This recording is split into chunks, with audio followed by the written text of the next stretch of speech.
Hello there, Servum17 once again. This is my Nioh level 1 Fist and Knees build.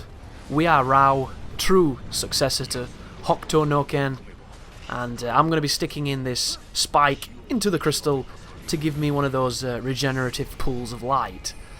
Of course, it ended badly for me because you're not invincible during animations in Nioh, which is one of the grand oversights of the game in my opinion when it comes to being an imitation of something like a Souls game, because it's such an important part of it, but it gets us a nice bit of immunity, and I'm going to be proceeding to do so for each of the crystals, because this is of course the Source of Evil level, where we're going to be taking on, I believe his name is it Gasha Dokuro, who is this giant skeletal creature from Japanese folklore, and this is going to be one of the fights in this run, guys, that isn't done with fists.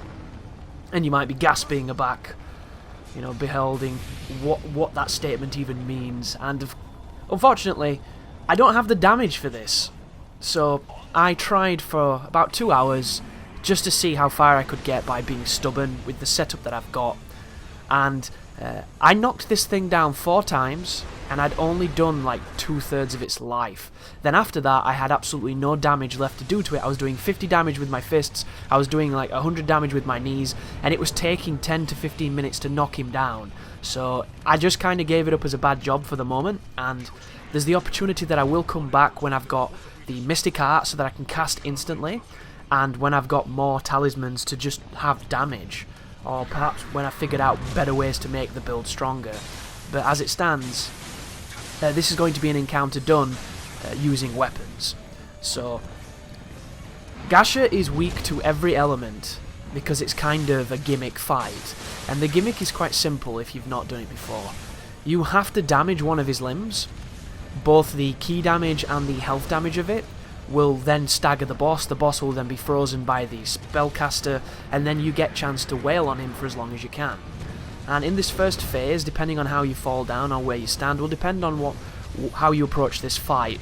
Sometimes I like to go down the ramp and attack his feet, but because I know I'm going to have to knock him down a lot, I decided to attack his hands first, and the safest part to do that is on this staircase, because at first I tried to dodge the moves, and then you learn that the moves have got pretty crazy hitboxes, and you can get inconsistently hit because it's awkward.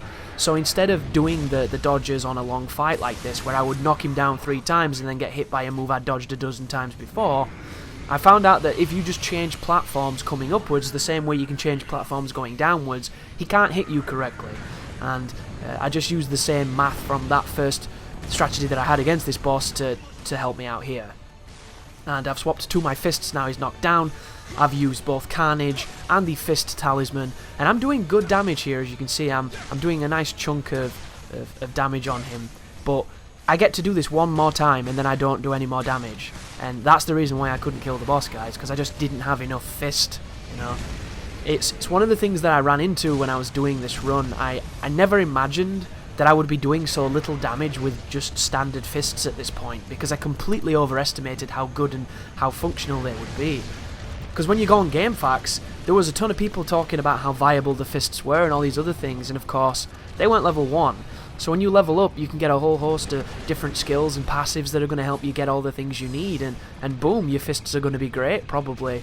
But on such a restrictive path as this, that's just not how it works. So, alas, this is going to be, you know, breaking the spirit of the run, but I like to think that I did everything I could at that point to get this encounter, and it just wasn't going to work, and I didn't want to just end the series and say it can't be done, because it can. I am under no illusion that you can do this doing 50 damage a punch if you want to. It'll take an hour, but it's definitely doable because the pattern is so very specific, and it's not the toughest boss.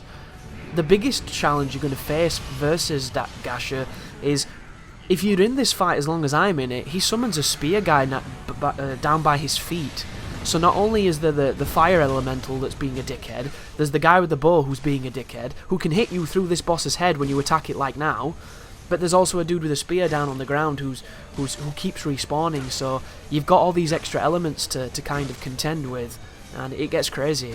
But this is the end of my traditional damage right here, and that's about as much as I can do to the boss when I squeeze every single piece of damage I can out of it, and It's just hitting for 100 damage and having to knock him down even to hit for that damage is not enjoyable, guys. Because like you see the damage my sword is doing. Sword's doing like 90 hits, but the elemental is doing incredible. Well, not ridiculous, but it's doing good for our damage because we are so very weak. The combination of the two is what makes this completely doable. It's just without that elemental it takes so much longer. And then these hitboxes, if you've never fought this boss, you don't know. When you play, guys, you'll know just how dirty these hitboxes are, and a lot of people defend it by saying, oh, it's a shockwave. Well, why doesn't it show a fucking shockwave? Because there are a lot of hits in this game that do, and I don't mind dying to something when it visually looks like I should die, but when I die to something that doesn't have a shockwave, and probably should have quite an elaborate looking shockwave of doom, it just feels like you got robbed. And there's a lot of instances during this particular encounter where that can happen, like when Gasher steps forward to try and step on you, after he's done his attack, he will step back, and if you're near that foot when he steps back, it's death, because the hitbox is still on. And then there's the spinny tail move that he does, where when he spins around and he swipes his hands and his tails, if you're anywhere near any part of his body when he does that, it's just a massive global hitbox of doom. Like he's a very filthy man. But look at this too. Do you notice how my sword right now, even though I'm not, spec'd as a build to use this, is not doing as much damage as our fists were doing. So before, you come to this playthrough looking at it and being like, oh my god, how can you do this? Pitying the idea of the fists. When you do it right, the fists can be very lethal. Like, I was never at any point did I feel like I didn't have the damage to do what needed to be done. In this case, I had the damage, I just didn't have the casts.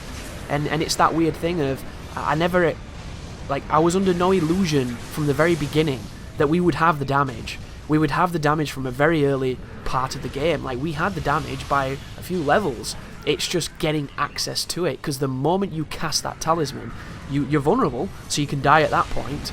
And then once you have the power from that talisman, can you make it count? Because you are now timed to do what needs to be done. And that's what made some of the hardest fights in this game really tricky, like Clone Kelly, like Yoshida Mitsunari, because you've got that damage, but you can't land. And if you can't land, you are ticking away all your prospective damage and all your lethality. And then when it runs out, you have to buff, and those guys are not going to let you. But that was that mission, guys. Thank you very much for watching, and you take care now.